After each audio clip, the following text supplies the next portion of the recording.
Gracias, Señor. Gracias, Espíritu Santo. No queremos pasar por liviano tu presencia. Queremos reposar ahí. Gracias por tu palabra profética. Gracias porque tú hablas, porque tú no has parado de hablar. Gracias, Señor, porque cuando nos acercamos a tu palabra, cuando nos acercamos a ti, tú eres el manantial de vida.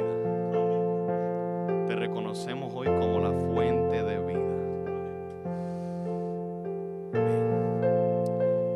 Mis hermanos, abrimos la palabra de Dios esta mañana en Romanos capítulo 1. Bienvenidos a la casa de Dios. Bienvenidos a la casa del Señor. Si nos ponemos a poner de pie para reverenciar la palabra. Esta no es mi palabra, esta es la palabra de Dios. Se merece toda reverencia, todo respeto. La palabra de Dios es viva y eficaz, más cortante que cualquier espada de dos filos. Ella penetra el alma, ella discierne los pensamientos, separa el tuétano del hueso, de la coyuntura. Ella nos guía por medio del Espíritu a toda verdad. Romanos 1.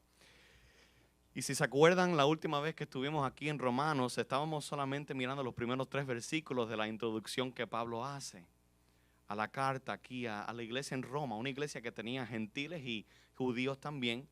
Y queremos leer los primeros 7 versículos ahí porque vamos a terminar hoy, Dios mediante, con los versículos del 4 al 7, si nos es dada la misericordia por el Señor. La palabra se lee en el nombre del Padre, del Hijo y del Espíritu Santo, reconociendo que ella es inerrante, ella no contiene error, en ella no hay contradicción y que ella es infalible y es la regla suprema de toda conducta y doctrina cristiana. Pablo, siervo de Jesucristo, llamado a ser apóstol, uno enviado, apartado para el evangelio de Dios, que él había prometido antes por sus profetas en las santas escrituras. ¿Acerca de quién?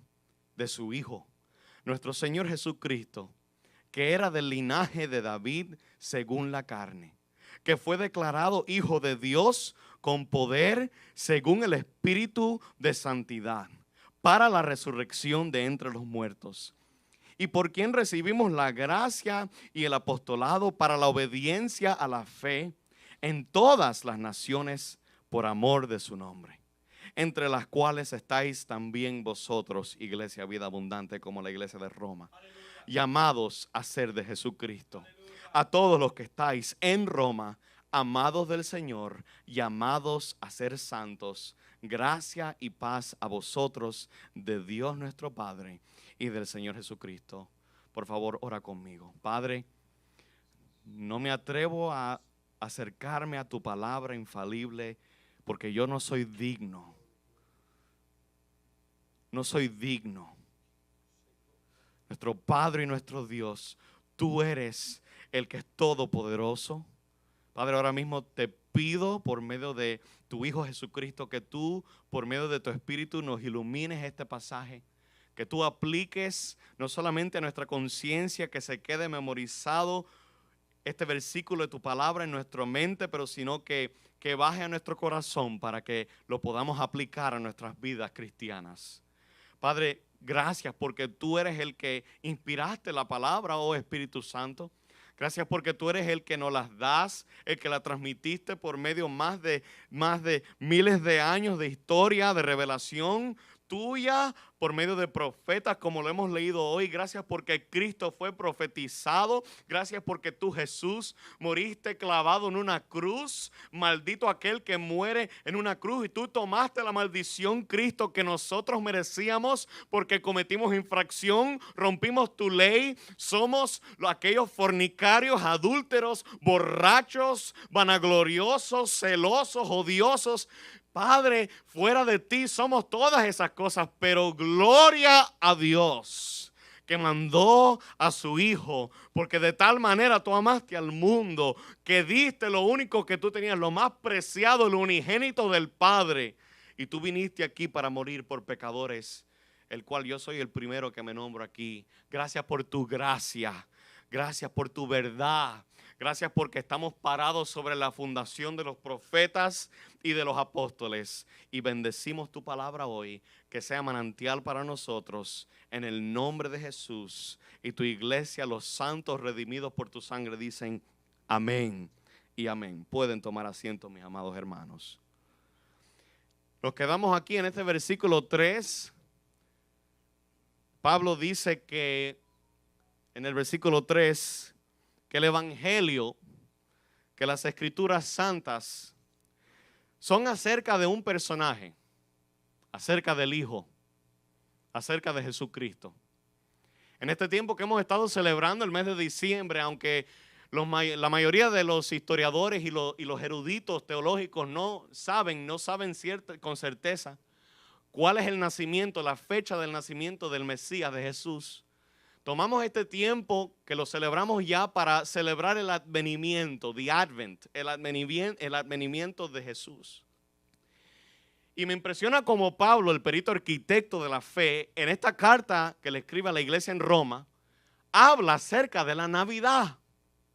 Normalmente pensamos, y lo vamos a leer hoy, pasajes navideños como Lucas capítulo 2, cuando los ángeles anuncian las buenas nuevas de gran gozo que vienen del Padre, buena voluntad para con los hombres. Pasamos en pasajes como aquellos de Gálatas, como cuando Pablo dice que de una virgen nació un hijo. Pensamos en aquellos pasajes proféticos como Malaquías o como Isaías, que se leen cada Navidad. Pero Pablo en Romanos capítulo 1 habla de la verdadera Navidad. Ustedes saben ya aquí cuál es la verdadera Navidad. La verdadera Navidad no es un movimiento comercial. La Navidad ahora se ha usurpado y ya que estamos entrando en año nuevo, ya 2025, queremos tratar de alinear la voluntad que es para buena voluntad para con nosotros los hombres y el nuevo año, la nueva oportunidad que tenemos en el Evangelio.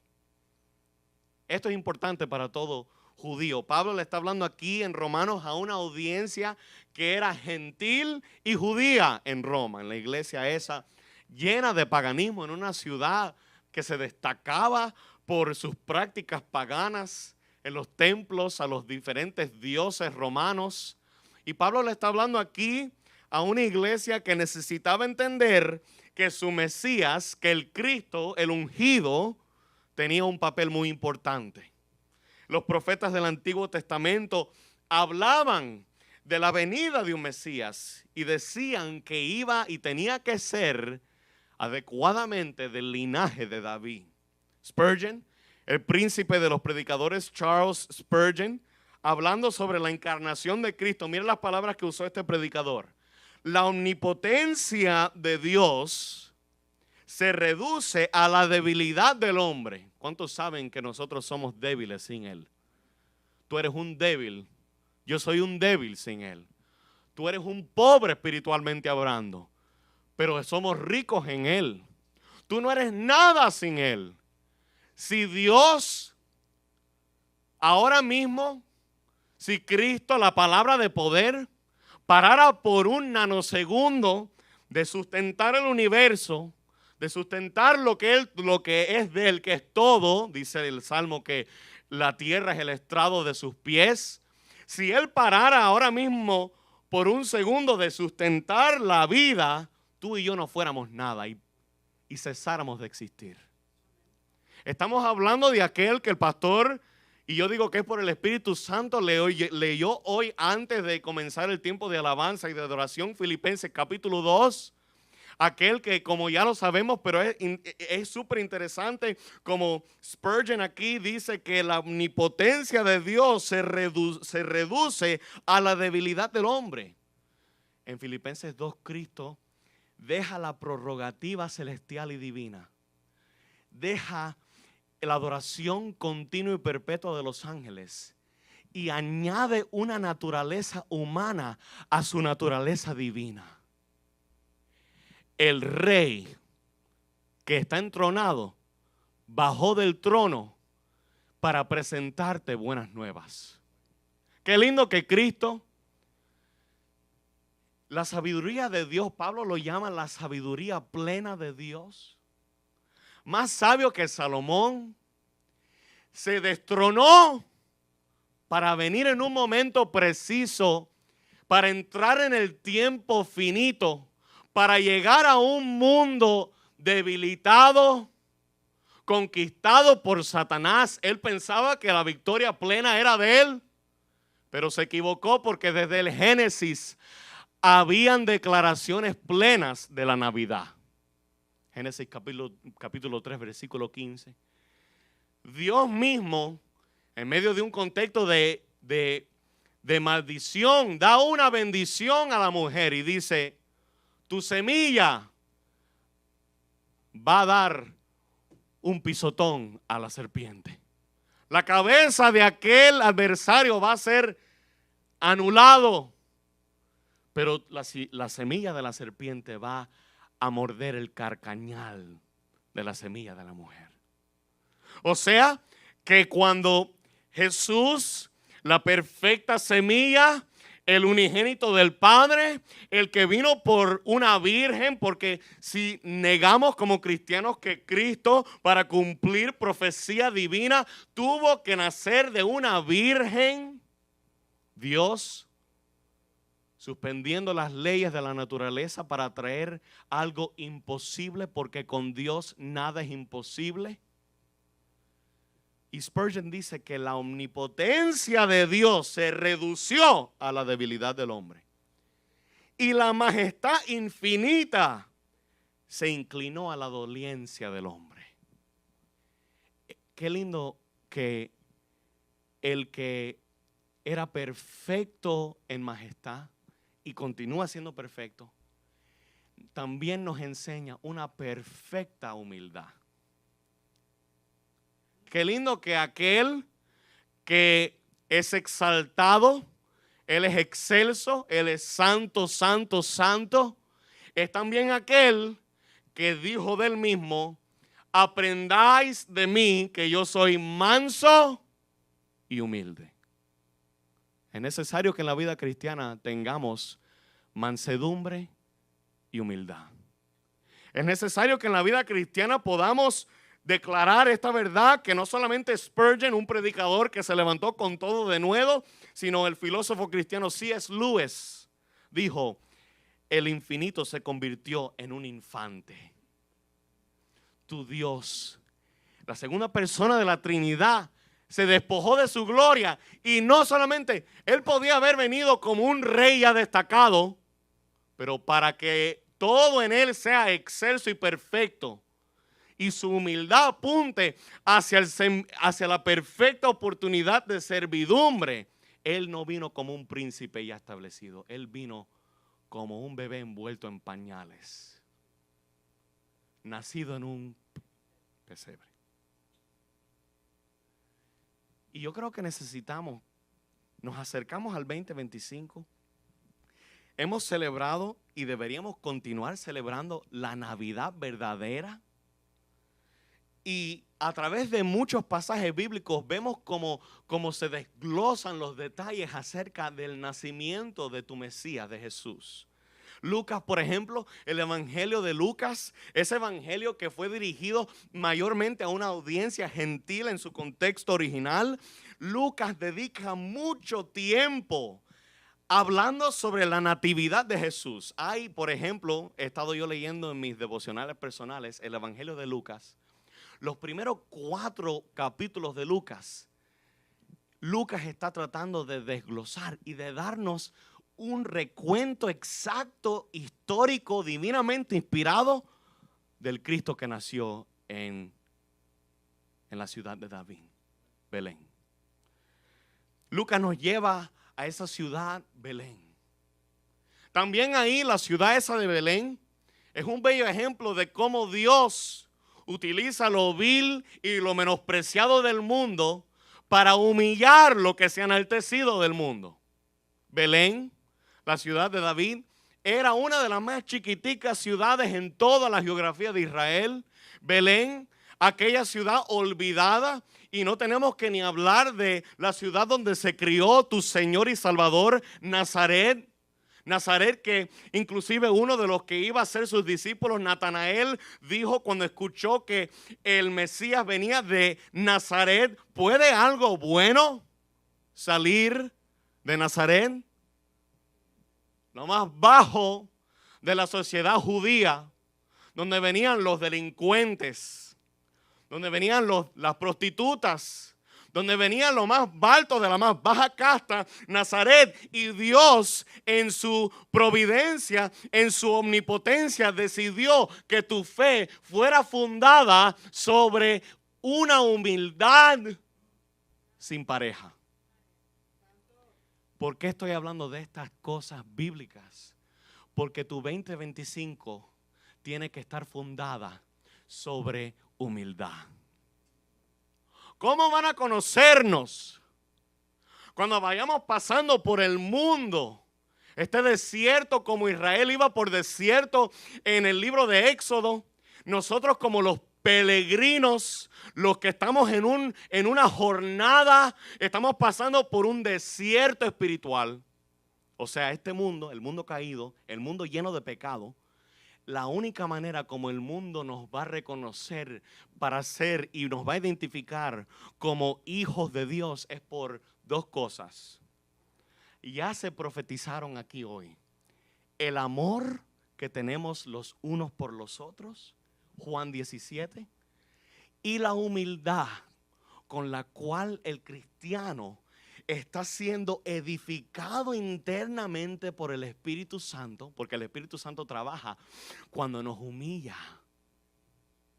Por eso es que la prueba y la tribulación no se comparan con el gran peso eterno de gloria que nos espera. Porque cuando pasamos por ese tiempo de tribulación, y escúchenme muy bien, cada vez que pasemos por tribulación, no le oremos a Dios que nos quite la tribulación. Pablo dice: regocijaos. Y otra vez lo repite, porque como un buen hebreo, la repetición era algo que el hebreo usaba por naturaleza. Y Pablo dice: otra vez os digo, regocijaos. Cuando varias tribulaciones os pasen, porque eso produce peso de gloria. Escúchame muy bien, cristiano, en el 2025 estamos llamados para sufrir.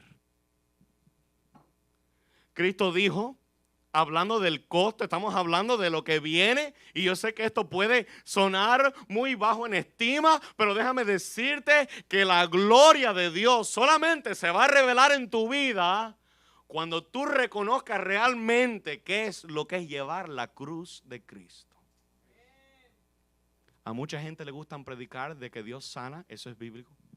A mucha gente le gustan predicar de que Dios es el que bendice, eso es bíblico. Pero yo escucho muy poca predicación acerca del costo real del discipulado. El discipulado tiene costo. Cristo la llevó. Y tú piensas que si Cristo, pero Cristo lo hizo por mí. Amén. Él fue clavado en una cruz para que tú y yo no tuviéramos que llevar la ira que nos correspondía. Pero Él dice que la vía del cristiano es una trayectoria marcada por el sufrimiento. Él dice: en el mundo tendréis aflicción. No te vayas a la otra parte del versículo, porque Cristo promete aflicción en este mundo. Pero ¿qué viene aplicada con esa aflicción? Él viene con un bálsamo de amor y de humildad. Él dice: en el mundo tendréis aflicción. Van a haber dificultades, van a haber pruebas, van a haber tribulaciones, mas confiad. Y ahí es donde se cementa la fe cristiana. Y ahí es donde vemos el mensaje de Navidad siendo efectivo en nuestras vidas. Cuando confiamos, cuando ejercemos ese regalo. Efesios capítulo 2 dice que la fe es un regalo de Dios, para que nadie se gloríe, sino que la fe son las alas que nos llevan a nuevas alturas en el Espíritu. La fe es como un grano de mostaza, el grano más insignificante, el grano más pequeño, el grano que no tiene ningún uso, pero cuando ese grano es plantado, cuando es labrado, cuando es dado agua, sol, nutrientes necesarios para que crezca y germine, la semilla se convierte, el grano de mostaza se convierte en uno de los árboles más altos, cuyas ramas extienden a tal nivel. Tu fe, dice Cristo, cuando está fundado, cuando está plantado junto a aguas de reposo que el buen pastor da, cuando estamos fundados en un reconocimiento, en una admiración, en una belleza de que Cristo es todo, en todo, por todo, las cosas comienzan a cambiar. Y en medio de la tribulación, en medio del 2025, en medio de, escúchame muy bien, yo no te estoy dando nada nuevo. Cada año trae sus tribulaciones. Salomón en toda su sabiduría dijo en el libro de Eclesiastés, hay tiempo para todo. Hay tiempo para llorar. Hay tiempo para reír. Hay tiempo para pelear. Y hay tiempo para paz. Hay tiempo para buscar. Hay tiempo para cosechar. Hay tiempo para regar, pero también hay tiempo para sufrir. Y Lucas nos apunta a la ciudad de David porque el Antiguo Testamento profetizó que el Mesías tuviera que nacer de los lomos de David. El versículo dice que iba a ser hijo de David por el mismo tiempo, dice el Salmo 110, que que iba a nacer del linaje de David, como dice Pablo aquí en Romanos 1, ese mismo que iba a nacer del linaje también tenía que ser según la carne. Él iba a ser también, aunque es de la carne de David, él también es el Señor de David, el Adonai de David, el que era antes de David, el que siempre existió, el preencarnado, eterno Hijo de Dios, segunda bendita persona de la Trinidad, coexistiendo con el Espíritu y con el Padre. En el griego aquí, cuando dice nuestra traducción bella en el español, que era, versículo 3, que era del linaje de David según la carne, esa es katasarca en el griego, katasarca. Significa que este David iba a incorporarse, que iba a estar en medio de, y que el reinado de este descendiente iba a ser uno cuyo reino no iba a tener fin. El reino de este no va a tener fin. El reino de este tiene un reinado eterno.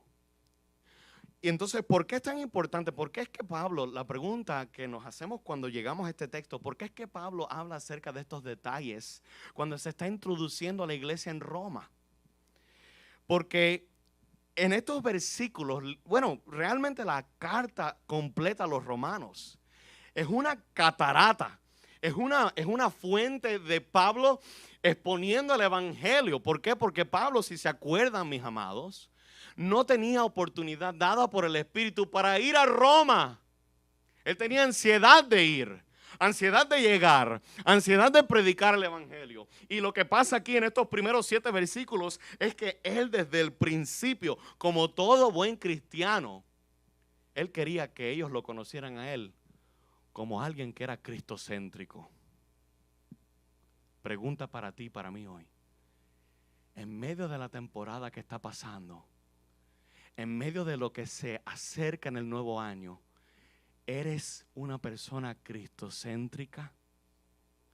¿Estás centrado en Cristo? ¿Estás afilado en la palabra de Cristo? ¿Estás lleno del Espíritu de Cristo, como lo dice Pedro? El Espíritu Santo es el Espíritu de Cristo, el que poseyó a Cristo para hacer los milagros. Y aquí Pablo en estos versículos está exhortando a la iglesia en Roma y la está introduciendo a algo muy importante, a la dualidad de las naturalezas que Cristo posee en su persona. Escúcheme muy bien, cristiano. 3 son las preguntas importantes que tú tienes que conocer para cuando la gente te pregunte acerca de tu fe. Pregunta número 1. ¿Quién es Dios el Padre? Tú tienes que conocer quién es Dios el Padre. Segunda pregunta, para que tu apologética, como dice Pedro, ¿no? Que tu defensa del evangelio, de la fe que está en ti, de la esperanza de gloria que está en ti, dé fruto. Pregunta número 1, ¿quién es Dios el Padre? Pregunta número 2, ¿quién es Dios el Hijo? ¿Quién es Jesucristo? El pastor, mientras estaba leyendo Filipenses 2, decía, y ciertamente como el apóstol dijo, que a Cristo cuando Él fue clavado a una cruz, sepultado y resucitado al tercer día por el mismo Espíritu, es el Espíritu que resucitó a Cristo, no te olvides. Es el mismo Espíritu que también te resucita a ti de tus pecados y de tu muerte. Es el mismo Espíritu que te saca del lodo cenagoso y que pone tus pies sobre la roca. Es el mismo Espíritu que te redarguye, que te da convicción, que convence al mundo de justicia, de pecado, de juicio. Y cuando ese Cristo fue resucitado al tercer día,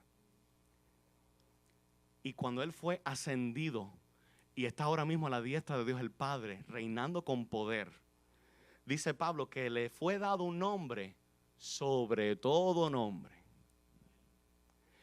Y en ese nombre, cuyo nombre toda lengua tendrá que confesar y toda rodilla tendrá que doblarse, porque el reinado de este Mesías, el Cristo, el ungido de Jehová, comienza en un pesebre cuando se encarnó, pero termina en el Apocalipsis de gloria, cuando Él juzgue a todos, pequeños y grandes, viejos, jóvenes,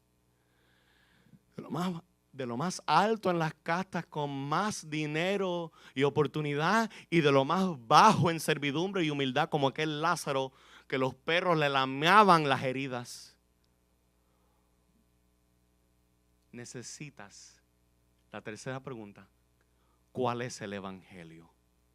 Primera pregunta, que en este 2025, en el 2025 necesitas acudir a una respuesta, y no una respuesta media. Necesitas tener una respuesta apropiada. ¿Quién es Dios el Padre? ¿Quién es Dios el Hijo, Jesucristo? ¿Y cuál es el evangelio? Y Pablo nos introduce aquí, como la iglesia en Roma, en que Cristo tenía ciertamente, esta es doctrina esencial del cristiano. No puedes nombrarte cristiano. Escúchame, ¿por qué te estoy hablando así? Porque la Biblia me da autoridad de hablarte así. Pablo dice, examinaos para ver si estáis en la fe.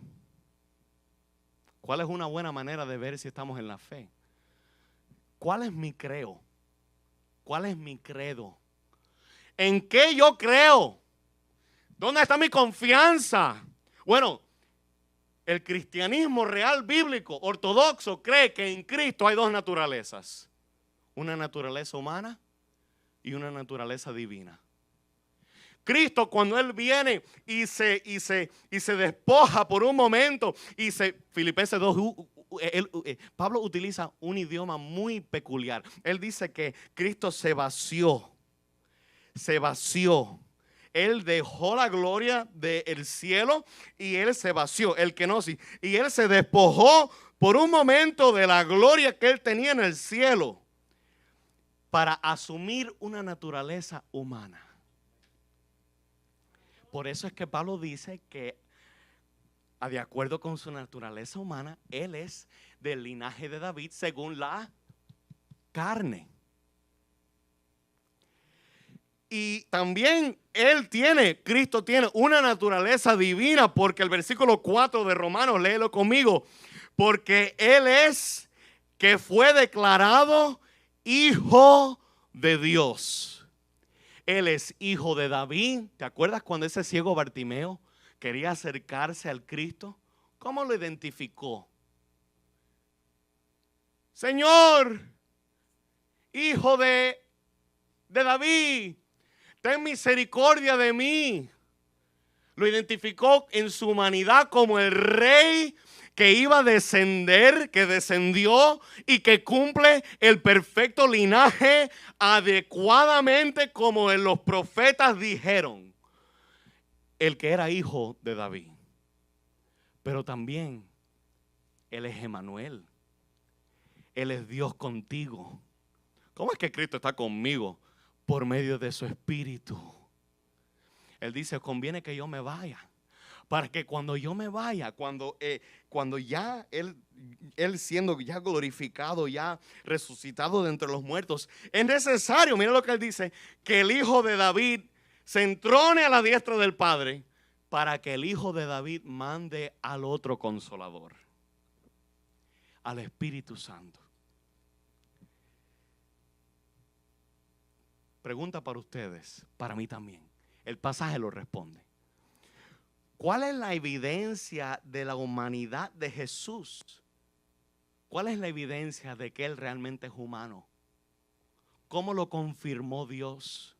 ¿Cómo lo estableció Dios en su propósito eterno, en su eterno consejo? ¿Cómo es que Él confirmó, el Padre, que el Hijo realmente asumió carne? En su nacimiento de la Virgen. Él confirma que este Hijo, ¿cómo es que Cristo puede ser el perfecto Cordero que perdona tus iniquidades, que muere por ti? ¿Cómo es que si Él no fuera realmente ser humano, los clavos no lo penetran?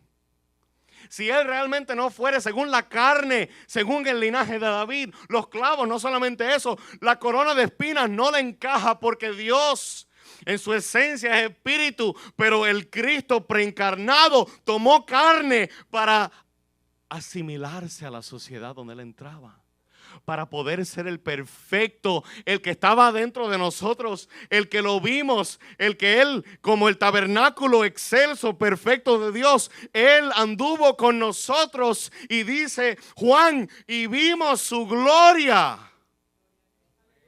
¡Qué milagro más bendito! Que Cristo de la bendita Trinidad tomó carne y habitó entre nosotros. ¿Te imaginas? El Cristo caminando las calles de Galilea, caminando a las ciudades. El Padre lo confirma como el que realmente es el sacrificio sin mancha, sin arruga, porque Cristo realmente asumió carne. Su nacimiento es humano, aunque es divino, porque es por medio del Espíritu. Ahí no hay varón. Ahí era María, la sierva del Señor, que también necesitaba la gracia de Cristo. María no es nada. María dice, yo soy una sierva, ten cuidado. Y el ángel le dice, sobre ti, lo que va a venir sobre ti, el fruto de tu vientre, es dado por el Espíritu Santo. Y ahora, ¿cómo el Padre confirma la deidad de este Hijo de Dios?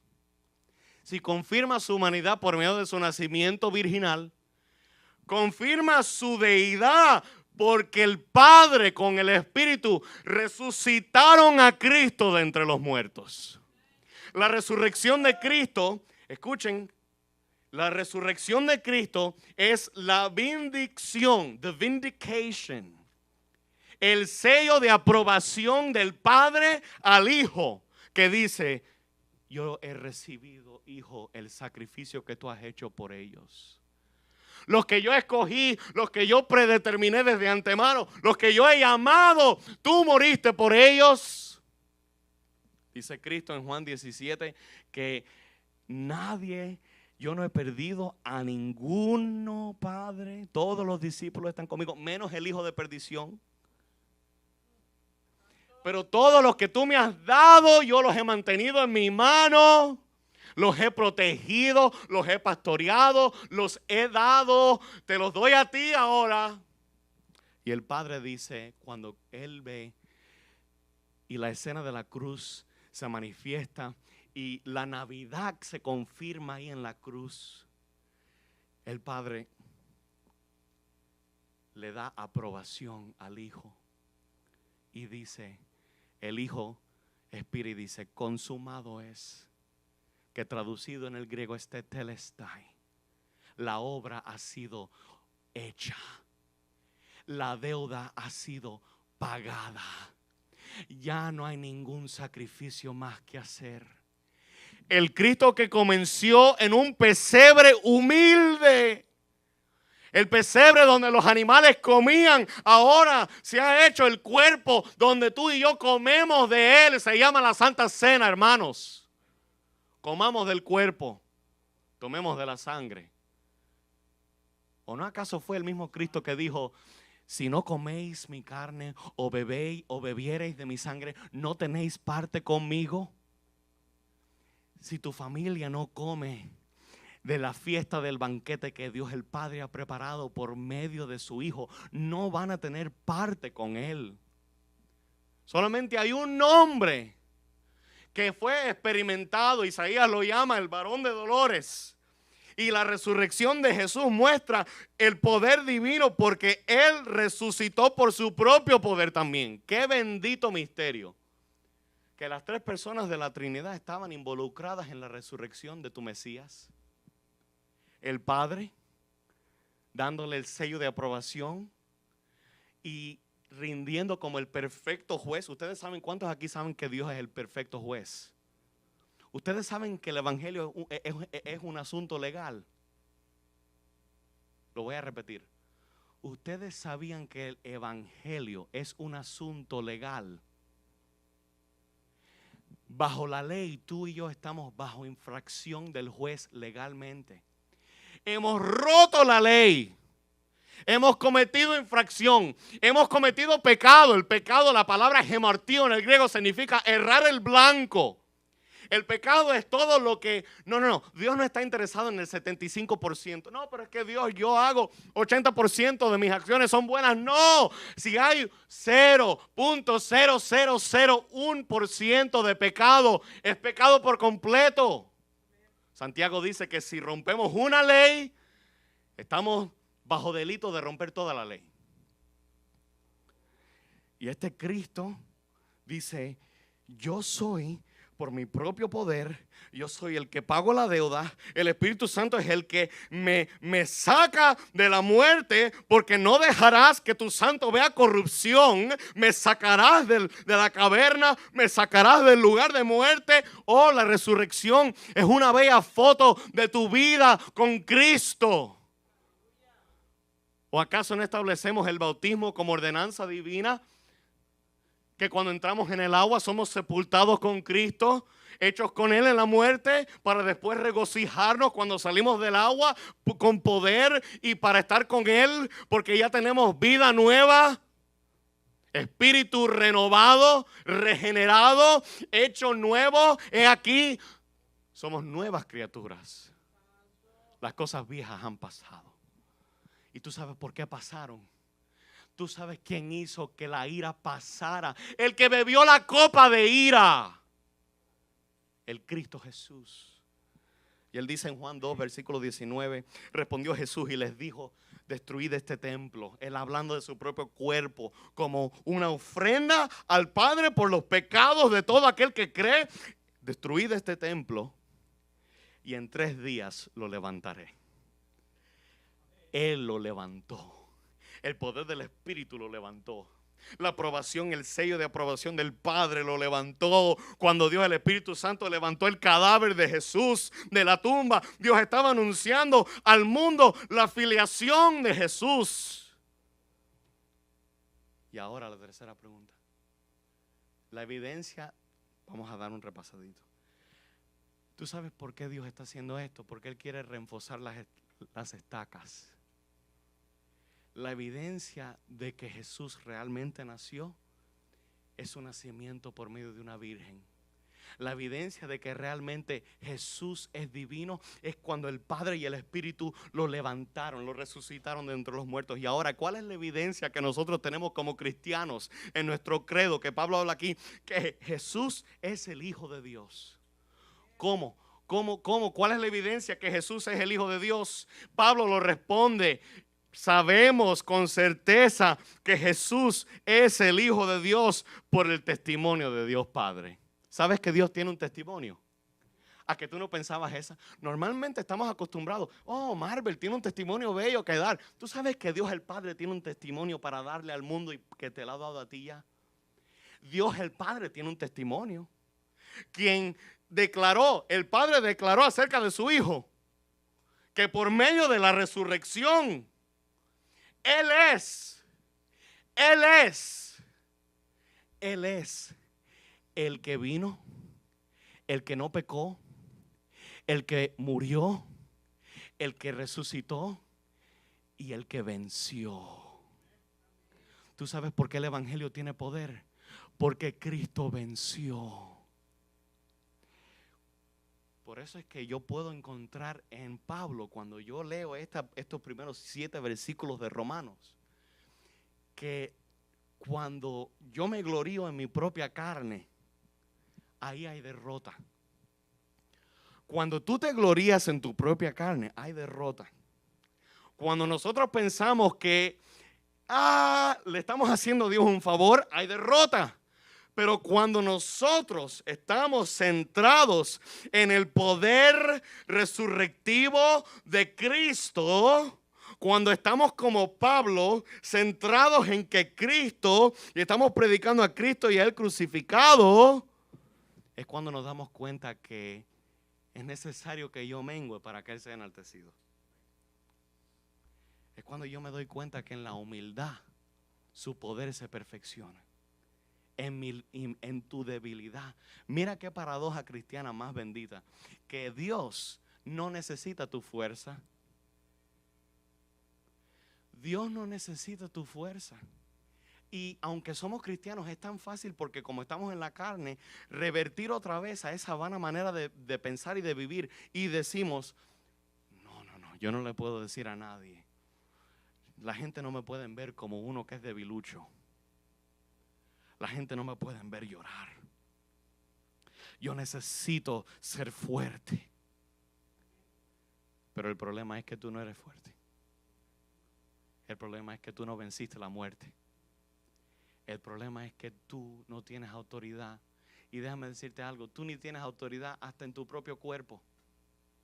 Porque el día de mañana dicen, oh necio, vienen por tu alma ya. La muerte llega y muchas veces ni toca.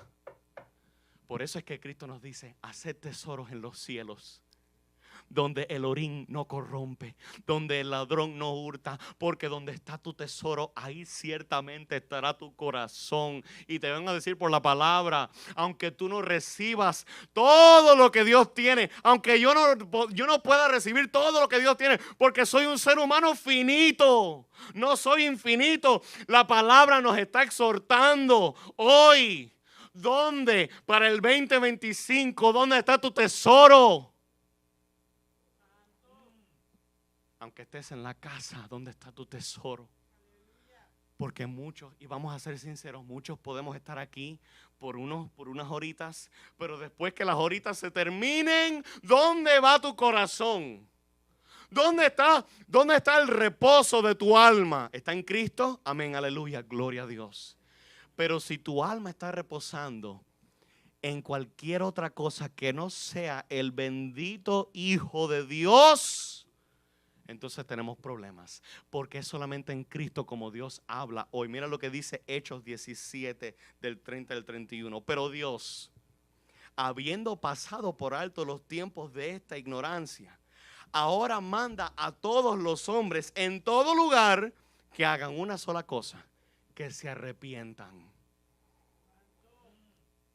Yo sé lo que estás pensando. Marlon, le estás hablando a una pila de cristianos. Ya yo me arrepentí hace muchos años, ya yo le di mi vida a Cristo hace muchos años. ¿Te puedo decir algo con mucho respeto? No basta. La vida del cristiano es un perpetuo arrepentimiento. ¿Por qué? Porque todavía hay carne pecaminosa en nosotros. El pecado ya ha sido perdonado por Cristo en la cruz, clavado a un madero. Pero la carne, Pablo dice, hago lo que no quiero hacer y lo que y lo que hago lo que no quiero, y lo que quiero hacer no lo hago. Maldito soy. ¿Quién me librará de este cuerpo de maldad? Y Pablo dice en el versículo 5 que por medio de él es por quien recibimos la gracia. Ponte sobre tus pies. Por medio de Dios es por quien recibimos la gracia y el apostolado. ¿Para qué? Así es como termina nuestro texto de hoy. Para la obediencia a la fe en todas las naciones por el amor de su nombre. El evangelio para las naciones. Él le prometió a Abraham que por medio de tu semilla, Abraham, yo bendeciré a todos los pueblos. Y tú sabes quiénes son los que ahora son de esas naciones que Él sacó. Y Él todavía está añadiendo, mis hermanos, lo que falta. Escúchame. El año 2025. El año 2025. Yo quiero que tú ores conmigo. Vamos a orar acerca de esto, lo que voy a decir ahora hoy. El año 2025 puede ser un año de gran cosecha.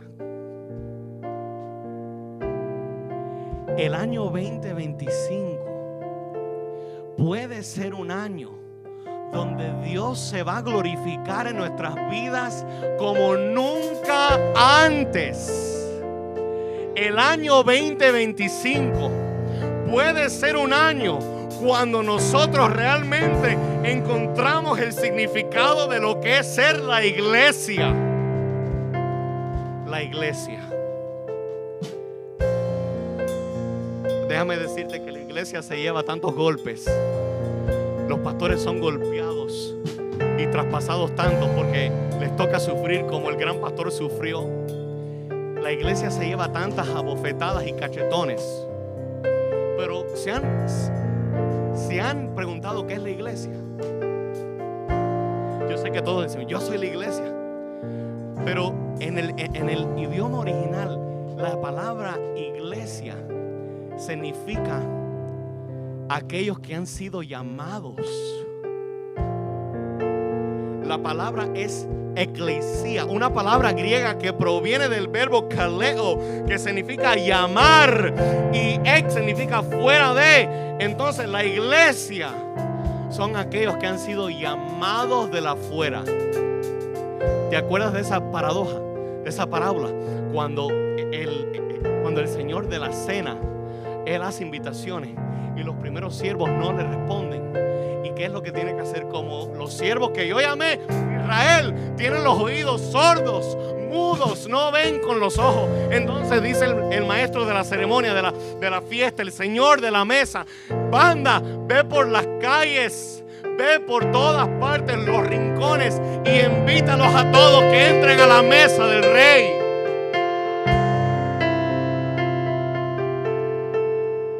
Dice Juan 12:32: y yo, si fuere levantado de la tierra, atraeré a todos a mí. Este es el llamado de esta mañana. Si tú tienes, si tú quieres, si tú necesitas que el poder de la resurrección, de la restauración y la resucitación y la resurrección de Cristo habite contigo, y que produzca en tu casa, en tu familia, algo diferente. La oración ya no es igual. Ahora estamos orando: Dios, haz algo diferente. Acércate al altar. Ya no te estoy dando ni motivo. Escúchame, yo no te tengo que dar motivo. Si tú quieres algo diferente, algo que el Señor haga nuevo, algo nuevo para un nuevo año, ¿qué más palabras hay? Faltan las palabras. Acércate al altar. Yo quiero orar contigo y que tú ores por mí, porque mi familia lo necesita. Te voy a confesar algo. Yo tengo familia que yo necesito que el poder de la resurrección los toque este año. Si tú no tienes motivo, ora por mi motivo. Acércate para hacerlo como una iglesia, para hacerlo unidos en oración. Dice Pablo: orad sin cesar. Vamos a alabar a Dios para entrar en un espíritu de oración. Declara su nombre hoy, que Él es Yeshua. Dale, que el tiempo se puede parar, como el sol se paró con nosotros.